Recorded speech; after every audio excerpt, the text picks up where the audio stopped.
Vamos começar em 3, 2, 1. E aí, pessoal, está começando mais um overview aqui da Black Company.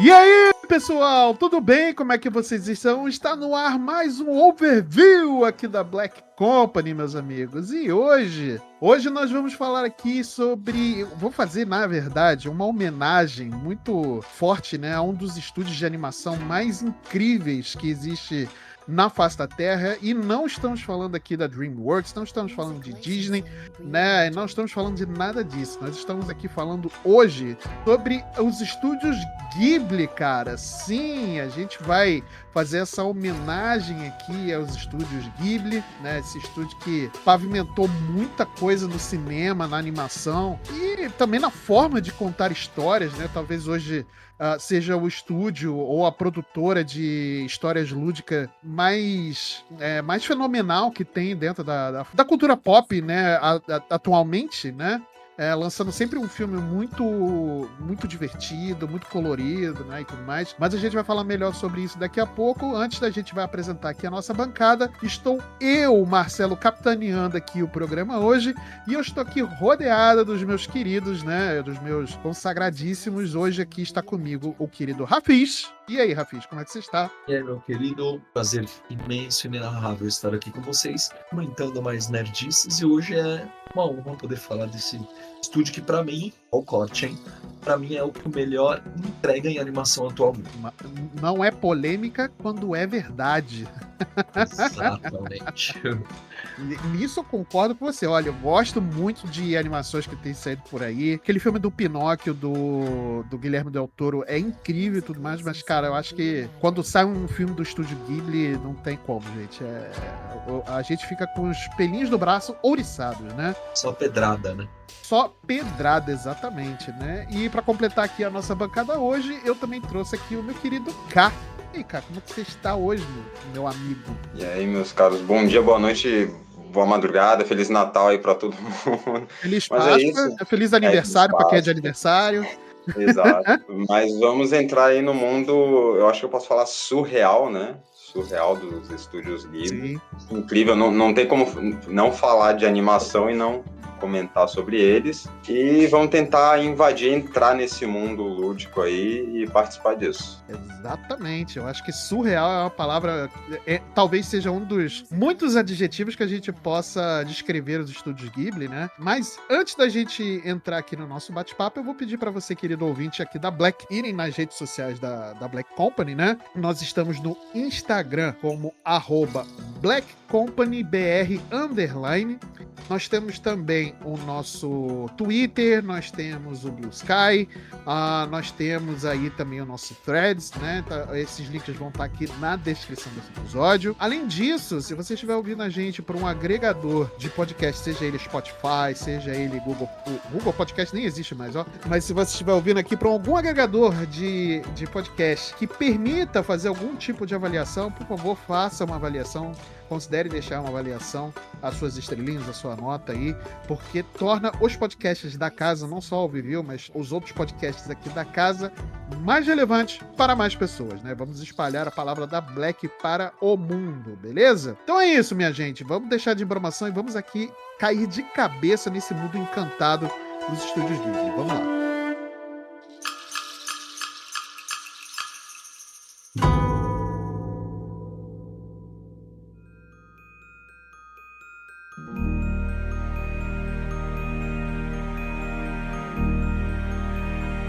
É isso, galera. Nós estamos aqui hoje reunidos para falar sobre essa produtora maravilhosa de filmes, né? Acho que não dá para falar que eles são uma produtora de animação. Eu acho que talvez a falar que eles são só uma produtora de animação talvez esteja limitando demais o potencial que o Estúdio Ghibli sempre teve, né? De contar histórias. Então, acho que eu prefiro chamá-los como um estúdio de filmes, né? Uma produtora de filmes, né?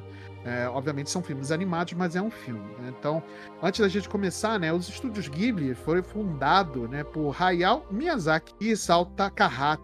Takahata. Olha, eu quase falei errado aqui. E ficou famoso por suas animações que não apenas encantam os olhos, mas também convidam à reflexão. Filmes como Meu Amigo Totoro, A Viagem de Chihiro, Princesa Mononoke e O Castelo Animado são apenas alguns exemplos do legado imenso que o estúdio deixou no cinema mundial. Com essa abertura, eu quero abrir aqui as nossas discussões, né, pra gente falar um pouco sobre a arte da animação e o processo criativo dentro dos estúdios Ghibli, né, principalmente pelas mãos ali do Miyazaki, do Isao Takahata, né. O que mais chama atenção de cara, né, e acho que é o ponto que a gente pode começar aqui a discutir, o que mais chama atenção de cara é a estética dos filmes. São filmes que são muito cadenciados, né? Pela sua estética, pela sua animação. Eles são bem detalhistas em cada quadro que eles colocam dentro da sua animação. Eles não deixam nada de fora, eles detalham tudo que eles querem transmitir na cena, né? Eu não sei se vocês concordam exatamente com o que eu tô falando, mas eu acho que eles usam... eles são super detalhistas, e isso é proposital, até porque o Takahata, ele é super detalhista, né? Então, eu acho que isso é muito forte dentro de todos, dos mais antigos até os mais novos, né? Os mais novos só foram ficando cada vez mais detalhados, mas eu acho que eles são... Essa parte da arte detalhista deles, eu acho que é um ponto muito forte que é o que logo chama atenção de qualquer filme dos estúdios Ghibli que a gente assiste, né? Eu vejo que os quadros, né, como você disse aí, a arte não tem o que falar, né? Uma coisa que eles avivam as cores ali, uma coisa bem detalhada, uma coisa bem tecnicista, mas os quadros, eles vão... Você consegue perceber a preocupação que eles tiveram em tornar aquilo imersivo para quem está assistindo, né? E a imersão, acho que é uma palavra que resume o Estúdio Ghibli e suas obras, porque eles não fazem... Primeiro que vai na contramão de todas as animações japonesas, ou até podemos generalizar um pouquinho mais nas animações asiáticas. Então, se você for ver um anime ali que preza por exagerar nas reações, nas ações dos personagens, sei lá, uma coisa mais exagerada mesmo, assim, né? De olhos grandes, enfim. Eles vão exagerando ali até na parte física. É o que você vê a contramão que é feito pelo estúdio. É uma coisa que você assiste, você fica imerso. Não tem só ação, soco, tapa. Então vai numa contramão ali. Tem uma coisa que eu acho que talvez até era um pouco mais pra frente, mas acho que já dá pra adiantar. Que é o elemento mar. São cenas vazias, cenas aleatórias. Então, sei lá, alguém tá esperando o ônibus, tá na chuva, tá fazendo coisas rotineiras.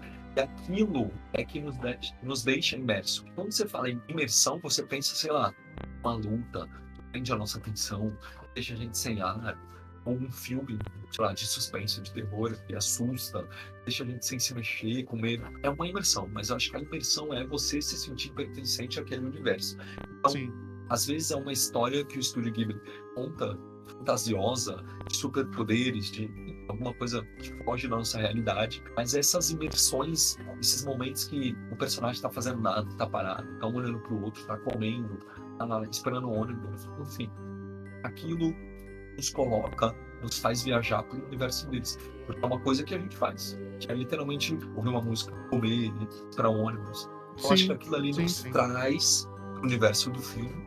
Depois que a gente tá no universo do filme, aí sim a imersão tem as cenas de uma luta, de um superpoder ou de alguma coisa mais fantasiosa. E ele é muito bom ponto. Eu vou até depois já abrir o espaço aqui pro K dar o ponto dele. Muito bom ponto. Eu quero pegar 2 pontos que você falou da sua fala, Rafis, que você falou sobre cenas aleatórias, essas cenas que às vezes não dizem nada, mas também dizem muita coisa, fazem parte. Isso é muito cinema japonês. E eu falo cinema, não em questão de animação, não só animação, e tirando assim os animes episódicos, podemos dizer assim, mas eu acho que isso é muito da cinematografia japonesa, né? De ter essas cenas que a pessoa tá simplesmente ou num ponto de ônibus, como você falou, ou tá andando na chuva, ou tá, sei lá, comendo alguma coisa, enfim, né? São essas cenas que parece que não quer dizer nada, mas dizem muita coisa e elas são naturalmente muito concatenadas ao filme. Você não sente que você tá desperdiçando tempo com essas cenas que às vezes parece não é nada. E outro ponto que você falou, que achei muito interessante, é sobre como os animes, né, eles às vezes fazem certos absurdos, né, desproporcionalizar o corpo, né, e tudo mais, e deixar bem bem animado, assim, por assim dizer. Os estúdios Ghibli também fazem muito isso, mas mas parece que essa Meu Deus do céu. Parece que essa desproporcionalização, é a palavrinha da semana, hein? É muito mais natural do que em qualquer outra obra, assim, né? Eu acho que é o que torna, talvez, um dos pontos chaves do Estúdio Ghibli de ser algo muito único também, né? Aí eu agora quero jogar a bola pro K pra ver se ele concorda com esses pontos e quero que ele dê o ponto dele também aqui, né? Pra gente poder abranger a nossa conversa. Então, mas referente a isso, só trazendo de novo o que vocês colocaram aqui, a questão das imagens, as partes estáticas que eles trazem, sabe? Às vezes a questão do ponto de ônibus, inclusive, são imagens muito famosas dentro do universo, né, dos estúdios de Ghibli, que até hoje em dia são referências, eu acho, né? Posso dizer assim. Um exemplo delas não sei se eu vou lembrar agora, eu não vou lembrar o nome do personagem, mas creio que é da Viagem de Chihiro. Sim, sabe sim. aquele personagem todo preto assim, que só tem uma máscarazinha enorme? É os sem rosto, são os sem rosto. Isso, sem rosto. E pelo menos a imagem mais forte que eu tenho dele é literalmente ele sentado num vagão do metrô sozinho e ele tá passando assim, sabe? Tipo, ou no ponto do metrô, do trem, né? Assim, né? Sentado. Aham. É muito característico, né? Até o meu amigo Totoro tem isso também, né? Que você tá vendo uma criança e um bicho enorme azul gigante andando na rua. Simplesmente eles estão andando na chuva, assim, né? E estão com uma troca muito sincera. Inclusive, eu falo muito do meu amigo Totoro porque é um dos meus filmes favoritos, assim, dos estúdios Ghibli, né? Junto com o Princesa Mononoke, que talvez seja o meu filme favorito. Só que é muito famosa essas cenas, né? Que eles estão nesse processo mais estético, que, novamente, parece que não tá falando nada, mas fala tudo, né? É trazer para uma realidade para depois jogar a gente numa outra realidade diferente. Porque às vezes a gente chega num filme e o filme começa com alguém morrendo, ou com uma coisa muito fantasiosa, alguém jogando superpoder, e aí você vai indo muita informação, muita emoção, e você não consegue. Você acha legal, não é que é um filme ruim, não quer dizer que é errado nem que é ruim, mas assim, às vezes você não consegue ficar imerso na história, porque é tanta fantasia sem ter aquele momento é quase um respiro. Eles chamam, né, de elemento MA, né, uma sílaba. E isso é como se fosse, sei lá, pausa na música, por exemplo. Não é porque não tem nada, entre aspas, que não faz parte. Aquilo ali é como se fosse um respiro. Você tá vendo ali, beleza. Ninguém tá lutando, ninguém tá fazendo nada. Agora eu posso viver a história, eu posso respirar junto com o personagem. Eu acho que isso é um elemento interessante. Pois é, e eu acho que isso junta, né, o Rafi, junta com todas as influências culturais e simbológicas, de simbologia, que os filmes dos estúdios Ghibli trazem, né, nesses elementos, né? Como eu falei, todas as imagens, todos os quadros, né, se você olhar, são muito detalhados. Pô, cada frame do filme daria pra botar num museu, né, e ser o maior museu do mundo, né, porque realmente cada frame é um quadro maravilhoso, não tem como, e é muito natural a forma como a transição de frame para frame passa, né, a movimentação é muito natural, então assim, é o processo deles de criativo nesse sentido de desenho artístico, né, ele é muito, muito, muito, muito forte, né? E é muito bom. Tudo isso que eu tô falando em relação a esse detalhamento, dá para você ver claramente, né? Não só nas mensagens, mas também visualmente, né? Seja ali em alguma mensagem ou não falada, né? Dá para você ver as influências culturais, principalmente que estão muito enraizadas com a cultura japonesa de lendas. E isso é muito forte, tem muita simbologia isso dentro dos filmes, né? E isso é até hoje, né? Ainda mais quando se fala de guerra, né? A gente teve aí o Menino e a Garça que saiu esse ano, se eu não me engano. Foi esse ano, não foi? Acho que foi. Acho que saiu esse ano.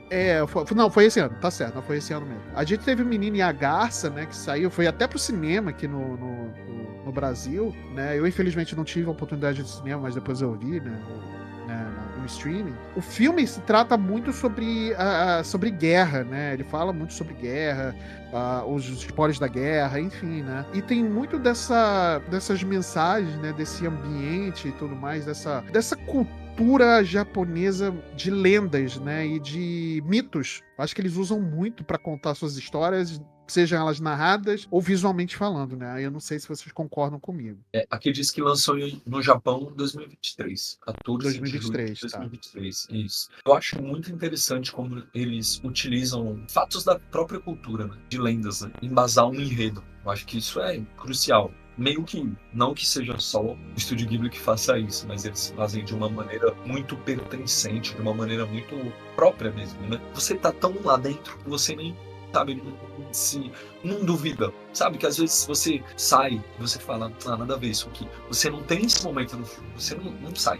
Você literalmente não sai ali. Você tá dentro sempre, você sai quando acaba. Então, eu acho que interessante essa cultura tão viva assim que eles passam através das suas obras. É meio essa imersão que eles trazem, né? Que nem o Rafis falou aí. Não querendo falar que é totalmente o contrário. Você tendo a sensação, quem começa a assistir e entra nesse mundo dos estúdios Ghibli e tudo mais, é como se você fizesse parte da cultura deles, né? Como se aquilo ali também fizesse parte do seu cotidiano, digamos assim. É verdade, eles deixam isso tão natural, né? Que realmente passa muito por essa naturalidade, tipo, cara, parece que é minha história, né? Uhum. Parece que eu já, sei lá, parece uma história que minha avó já me contou, sei lá, algum conto que eu já ouvi por aí. É verdade, concordo muito com isso. E eu acho que isso tudo passa pela forma que os estúdios Ghibli sempre se propuseram a contar histórias de forma lúdica, né? Eles pegam temas e assuntos muito são pertinentes e assuntos sérios, né? Muitas das vezes, e contam uma história muito lúdica, né? E passam uma mensagem que eu acho que tanto crianças quanto adultos vão saber absorver, né? Óbvio que dentro dos seus espectros diferentes, né? Uma criança não vai ter o mesmo entendimento que um adulto, né? Obviamente. Ambos conseguem entender a mensagem e não só isso, né? Fica muito divertido para todo mundo, né? O que, assim, são bem sinceros, são poucos os estúdios que conseguem de fato fazer um trabalho desses, né? E sai algo que não fique, como é que se diz, caricato. Acho que no final das contas, acho que é um dos maiores defeitos, né, de muitos estúdios de animação, né, por aí afora, não só querendo achincalhar também, não, né, mas falando de estúdios americanos, europeus, né, enfim, ou seja lá de onde for, é que às vezes a animação fica muito caricata, né. Às vezes é proposital ser caricato, de fato, e os estúdios Ghibli, eles conseguem fazer isso muito bem, né, trazer essa caricatura que faça sentido e seja natural no processo da história, né, e tudo mais, mas tem muitos que perdem a mão, né, e eu não vejo isso muito nos estúdios Ghibli, né, mesmo com os filmes que não são tão, que a gente, assim, muito difícil eu falar que tem um filme ruim do estúdio Ghibli, porque até o filme menos bom, né, é muito melhor do que muita coisa por aí, né. Não, com certeza. Mas, de fato, é uma forma muito lúdica que eles conseguiram contar essas histórias, né, e tudo mais. Tudo isso tem esse elemento de magia, né, passando aqui para o próximo ponto de discussão, né, esses elementos de magia e encantamento. A gente fala muito sobre encantamento Disney, como é que eles encantam ao contar histórias e tudo mais, mas eu acho que a Disney aprendeu muito com os estúdios Ghibli recentemente. Obviamente que a gente está falando de um estúdio, né, como a Disney, né, e eu uso o exemplo da Disney porque realmente tem os estúdios de animação que são mais antigos, né, afinal de contas nós temos Branca de Neve que é de 1930 e bolinha, tá? O estúdio Ghibli é coisa recente, assim, não é coisa recente, né? Não é um estúdio quase centenário, mas eu acho que recentemente a Disney aprendeu muito com a Ghibli a como contar histórias, né, e usar esse elemento de encantamento, né, que tem muito nas histórias dos filmes, né. Volto a mencionar aqui o Meu Amigo Totoro, né, que é simplesmente a história de um garoto com seu amigo, né, o seu amigo imaginário ali, o Totoro, né, e tudo mais, e como é que ele desbrava o mundo e faz o entendimento do mundo através dessa amizade com esse amigo dele. Como é que ele consegue contar certos elementos dentro dessa história, né, que são tristes, como abandono, separação, só que de uma forma muito lúdica, né, e tem muito elemento mágico nisso e muito encantamento, né. Só para finalizar aqui a minha fala e poder passar para vocês, e tudo isso não é forçado, né, é um negócio muito natural. Parece que a magia né, assim, essa força elemental, mágica, enfim, que a gente possa dizer, é uma coisa muito natural dentro dos mundos do estúdio Ghibli, né? Parece que a magia sempre fez parte. Assim como o ar faz parte do nosso dia a dia, né? O respirar e tudo mais. Acho que a magia, né? Essa força invisível, acho que faz parte também, né? Não sei se é uma visão que vocês compartilham ou se vocês têm uma visão diferente. Eu creio que sim, porque vem muito da própria mitologia deles, né? Desde os tempos mais antigos, na parte ali do leste asiático, né? Não sei se eu... Acho que tríade não é a palavra certa, mas os três grandes, né, que a gente sempre escutou falar, tanto a China quanto a Coreia e Japão, né, um pouco mais focado no Japão, cada um com seus deuses únicos ali, né, desde de como foi criado na mitologia, como foi criado o Japão, né, que foram dois deuses, Izanami, Izanagi, e toda aquela história lá. Falou Izanagi, me lembrei agora de Persona, hein? Opa, muito bom, por sinal. Eu preciso jogar, inclusive.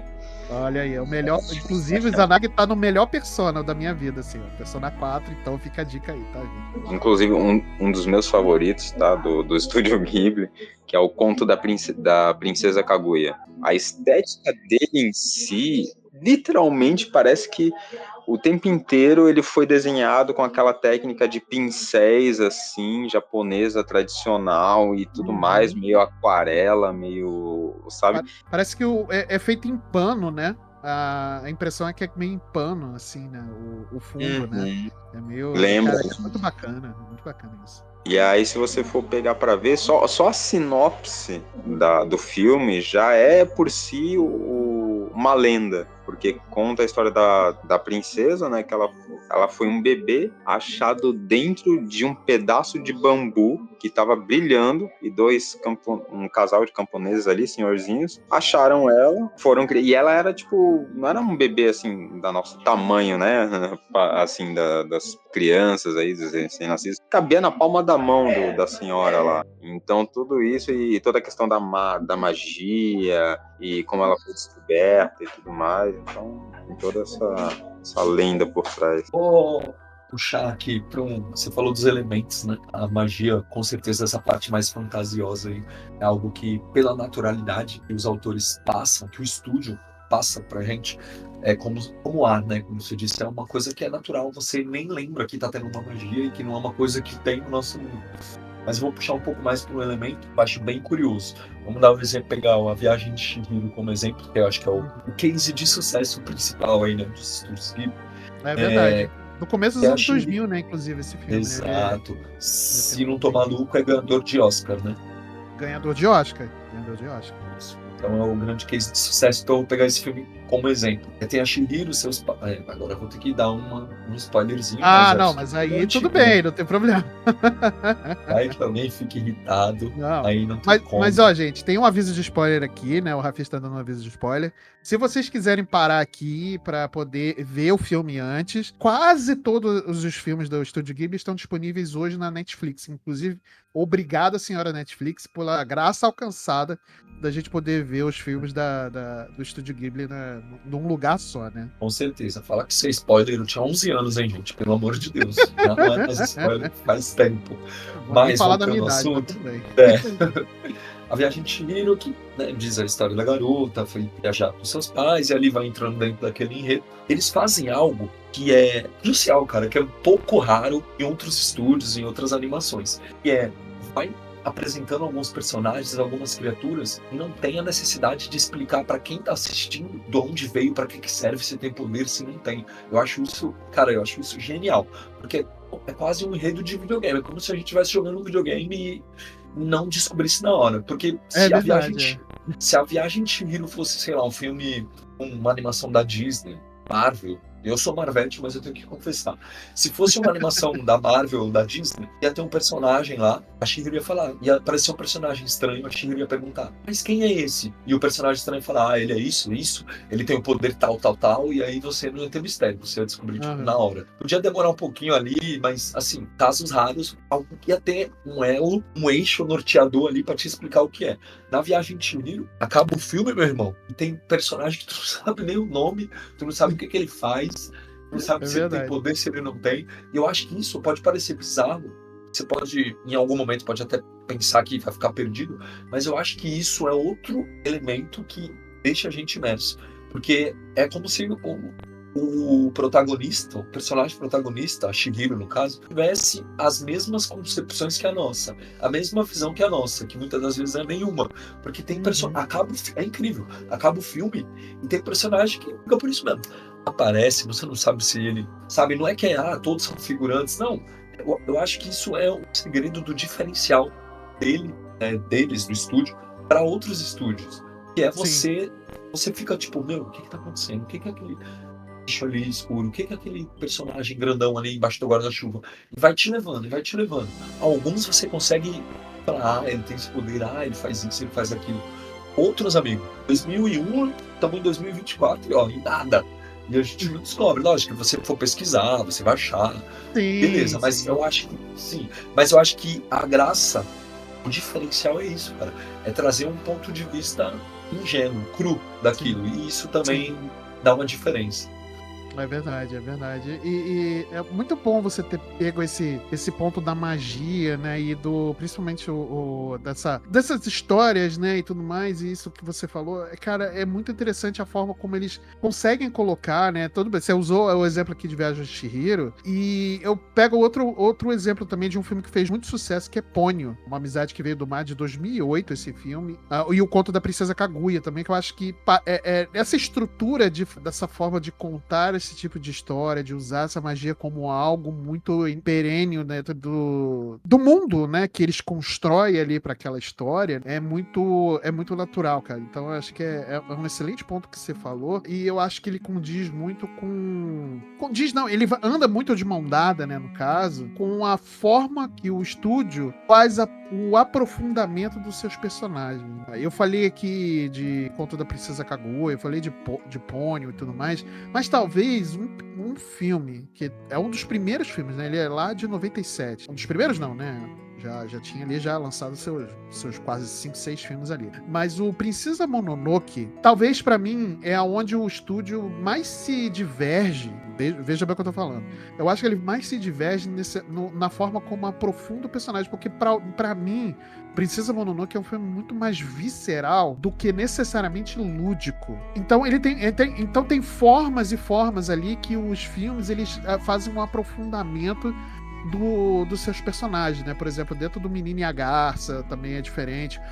Outro filme que eu acho muito, muito interessante, que já muda também muito basicamente do que eles fazem, que é o Serviço de Entregas da Kiki também, que basicamente é uma história em quadrinhos para crianças ali, né? Falando sobre a Kiki, né? Como é que ela entrega as mensagens, ela dentro da sua vassoura voadora e tudo mais. Então é muito...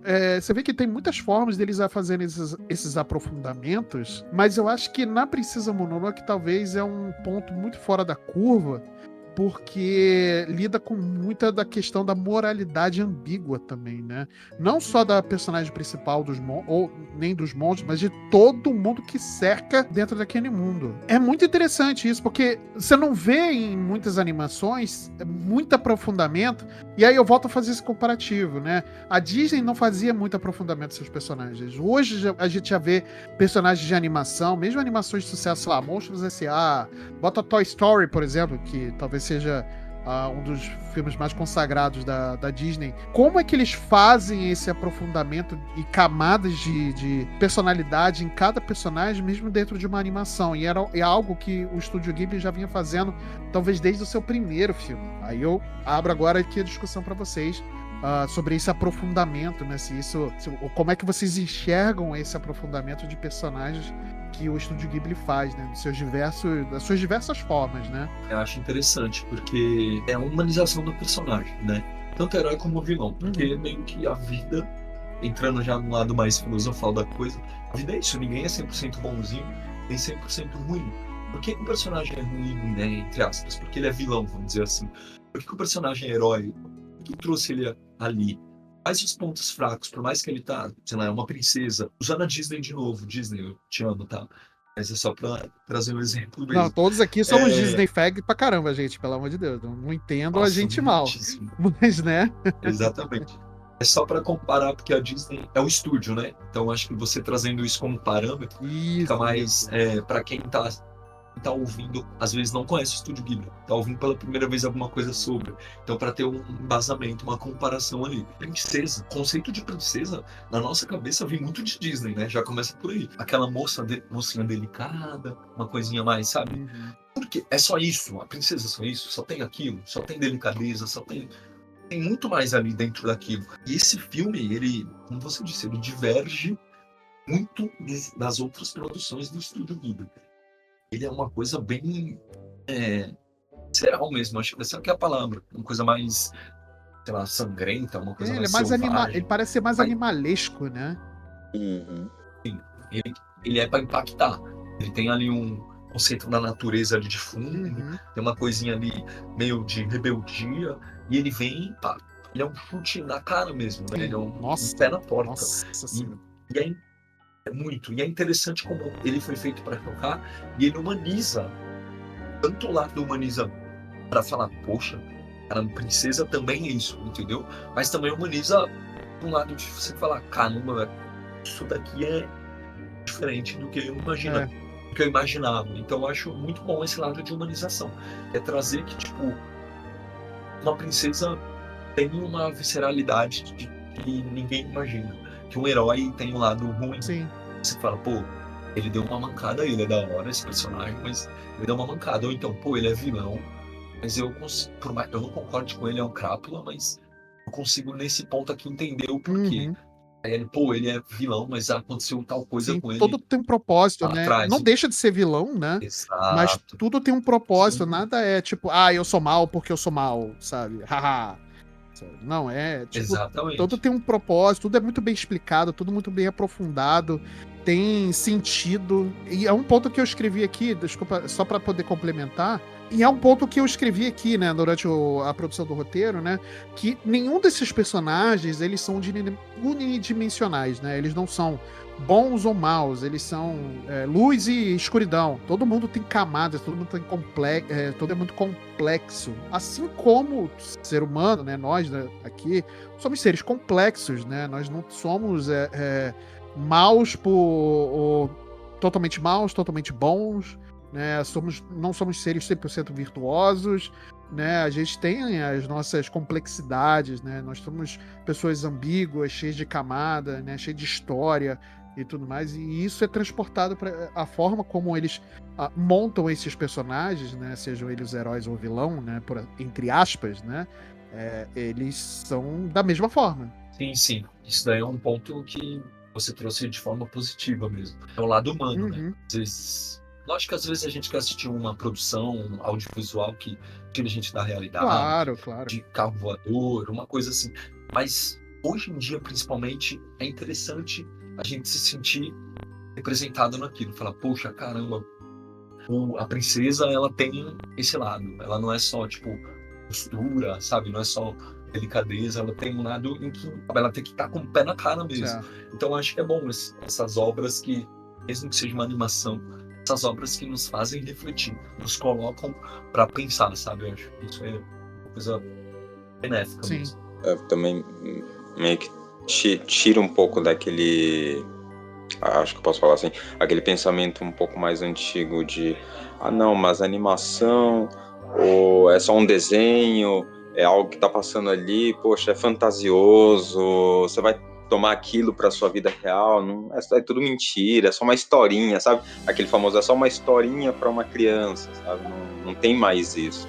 Não, realmente não tem. E fazer só um complemento aqui, apesar de que muitas dessas histórias, algumas formas como elas são contadas, podem ser que crianças...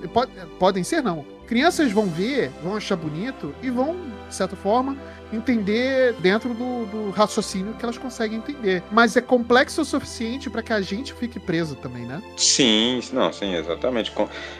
Não só pela questão da profundidade, né, dos personagens, mas até com a própria história que eles foram colocados ali, né? A forma que o estúdio conta a história desses personagens dentro do universo de cada um deles. Sim, verdade, verdade. Falando em histórias, essas histórias, né, que chegando quase no final aqui do nosso episódio, né, essas histórias, né, elas, bem como a gente falou, eu volto a tocar nesse ponto que talvez seja um ponto muito, muito inerente no processo todo do Estúdio Ghibli de montar a animação, a história, né, enfim. Essas histórias, elas tocam no nosso inconsciente, né, elas falam sobre, elas aprofundam, né, muito o que nós sentimos, né? Seja medo, amor, perda, separação, superação. E isso, a forma como eles fazem é muito rico, e a gente volta a falar do detalhamento, né? Porque a história não é só contada através de linhas de diálogo. Pessoas que acompanham cinema, que acompanham produtores de conteúdo que falam sobre cinema, ou que falam sobre jogos, enfim, que se aprofundam um pouco mais na forma do contar histórias, a gente sabe que existe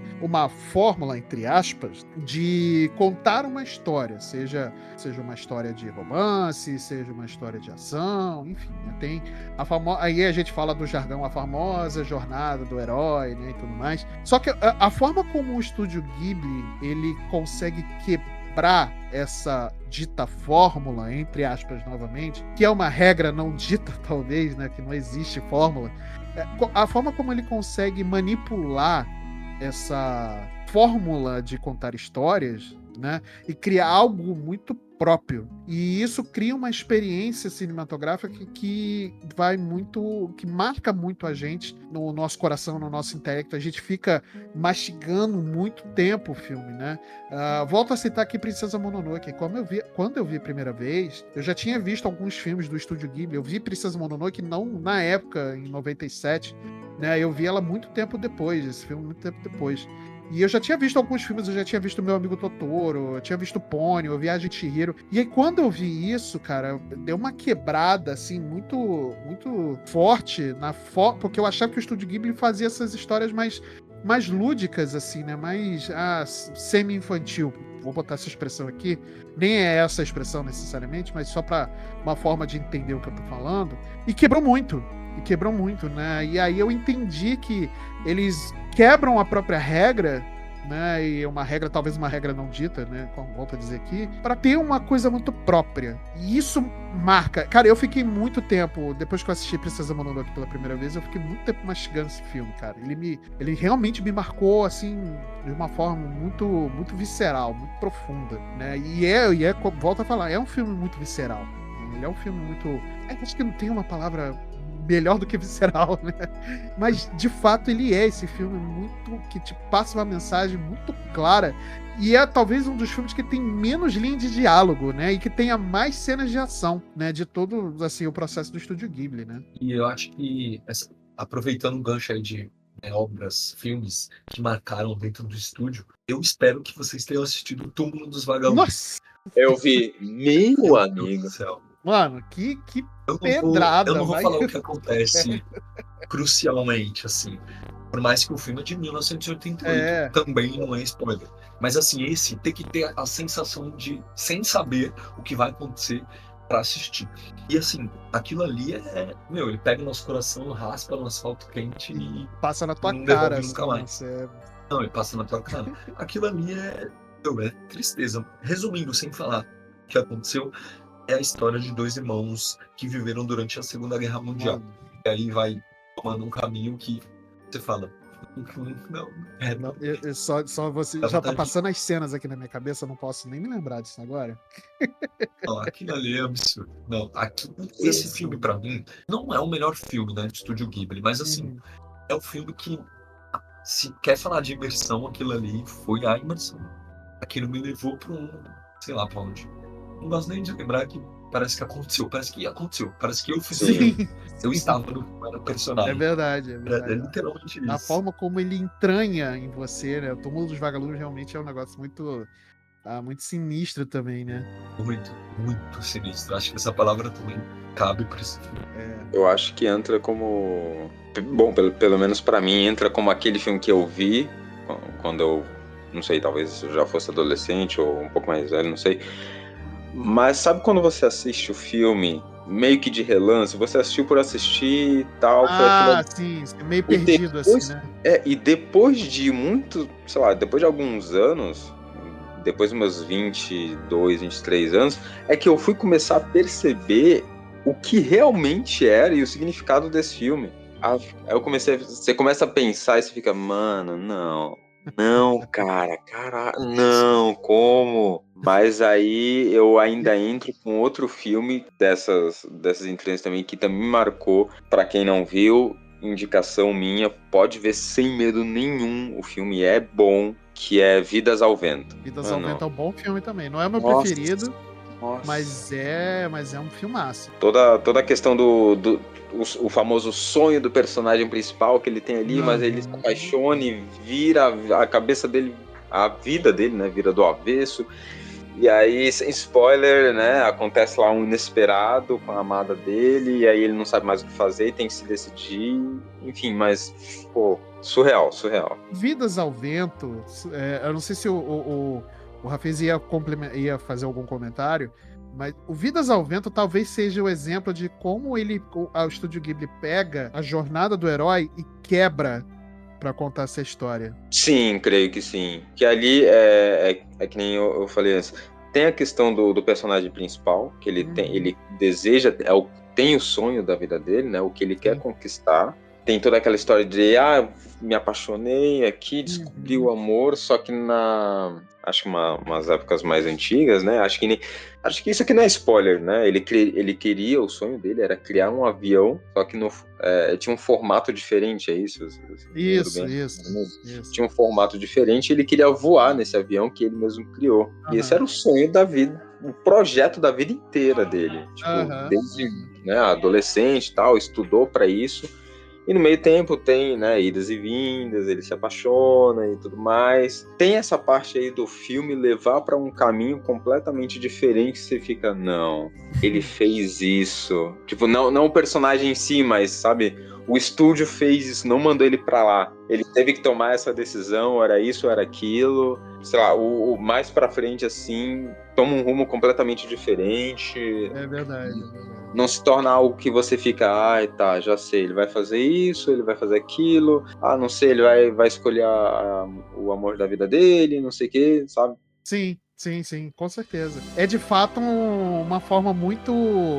Pelo menos assim, foi o que eu entendi quando eu vi esse filme, né? De como é que ele consegue pegar essa jornada do herói. Porque ele tem uma jornada ali de fato para poder conquistar os sonhos dele, né? E ele quebra como é que eles quebram o que seria a regra de todos os passos da jornada do herói ali e tudo mais. Eles quebram muito isso e contam uma história que realmente, assim, não é realmente, não vou dizer que é o meu filme favorito, nem que tá mais entrunhado na minha cabeça, mas Vidas ao Vento realmente é um filmaço, assim, cara. É um negócio muito impressionante, né? Rafi, você quer comentar alguma coisa? Não, mas eu concordo mesmo, assim, essa mudança de direção, quebra da jornada do herói, né?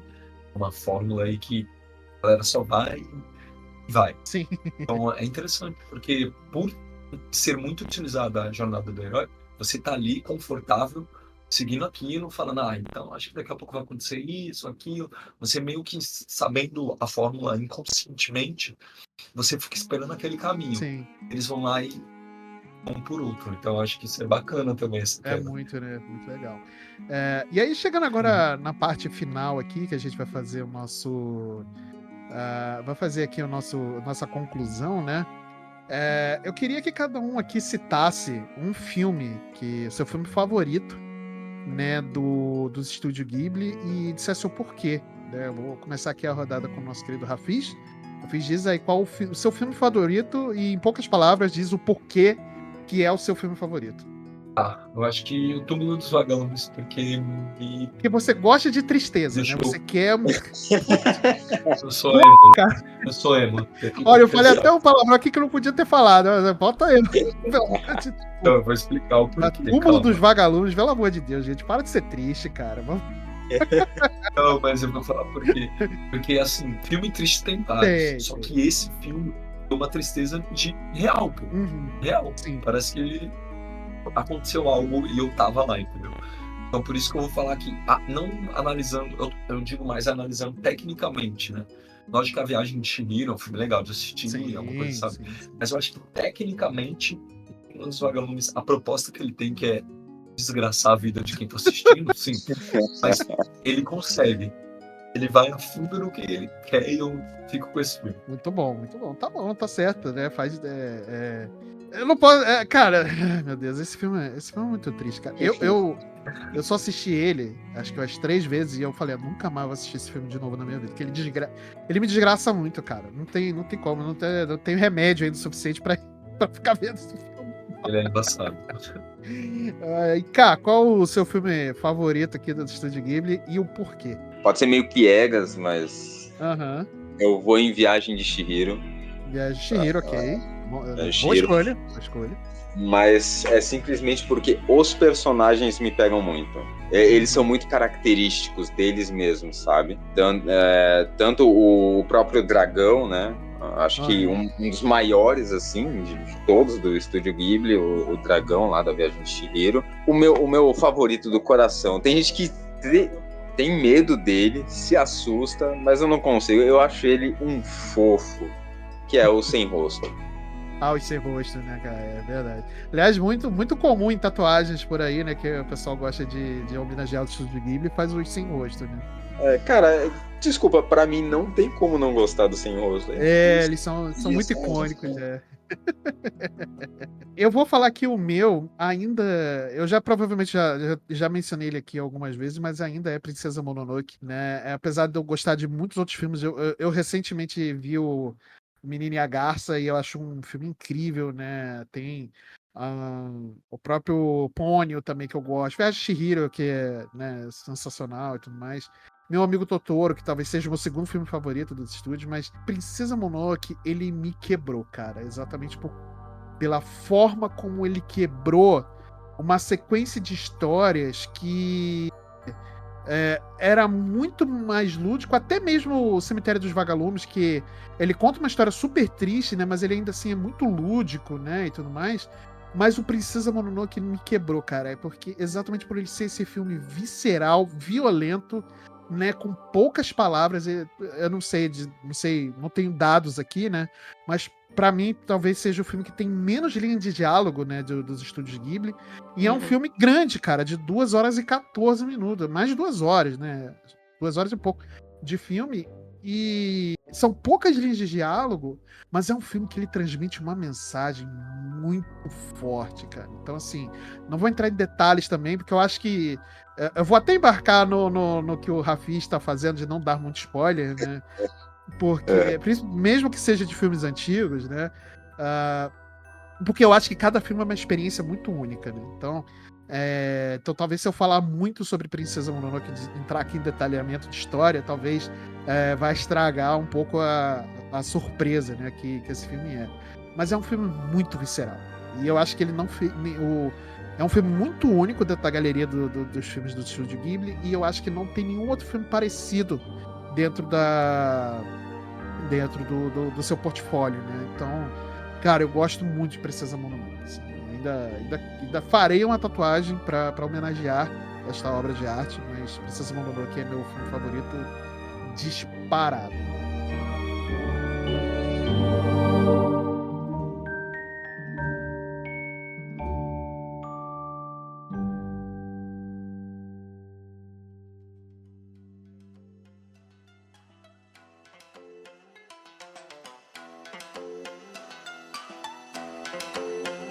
Então é isso, minha gente. Vamos encerrando aqui o episódio por hoje, né? Falamos aqui brevemente sobre os estúdios Ghibli, né? Falamos aqui sobre... não entramos em detalhes de filme, né? E tudo mais. A gente falou mas de uma forma geral, de como que o estúdio consegue trabalhar, como que ele encanta, né, e tudo mais, tem toda essa magia em volta, né? Mas eu acho que foi um programa muito divertido, foi um programa muito reflexivo, né? Inclusive, volto a dizer, os filmes, a boa parte dos filmes, inclusive a maioria dos filmes está disponível hoje na Netflix, né? Mais uma vez, obrigado, senhora Netflix, pela graça alcançada, né? Colocar os filmes aí pra gente poder assistir. Eu não sei se tem dublagem, mas eles têm a legenda em português, né? Então dá para acompanhar direitinho, né? Quero agradecer também aqui meus amigos de bancada, o Rafiz, o K, por estarem aqui comigo para a gente discutir sobre esse estúdio maravilhoso, né? E por último, eu quero agradecer você, querido ouvinte da Black, por estar aqui mais uma semana com a gente aqui no Overview, né? Falando sobre cultura pop, né? Lembrando que temos outros podcasts na casa também.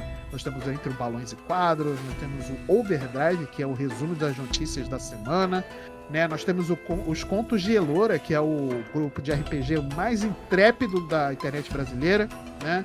Então, todos esses episódios estão aqui no feed da Black, em qualquer agregador de podcast aí que você estiver disponível no mercado, seja ele o Spotify, seja ele o Apple Podcasts, pode ser o Deezer, Amazon Music, enfim, né? Tem vários agregadores de podcast aí e nós estamos lá nos principais, beleza?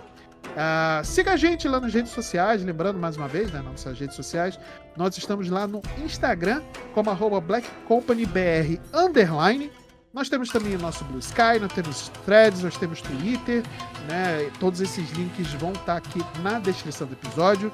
Falando mais uma vez aqui sobre os agregadores de podcast, se o seu agregador que você está ouvindo esse episódio permitir que você faça uma avaliação ou um comentário, por favor, considere deixar essa avaliação, considere deixar também um comentário, que isso agrega demais aqui nas nossas publicações e, consequentemente, ajuda no algoritmo para que o nosso podcast, não só o Overview, mas os outros podcasts da casa também cheguem mais pessoas e sejam mais relevantes para tais pessoas, beleza? Então é isso, minha gente. Acho que o recado foi dado e vamos finalizar por aqui hoje. Um beijo no Totoro de vocês e eu vejo vocês na semana que vem. Um abraço. Valeu, galera. Tchau, tchau.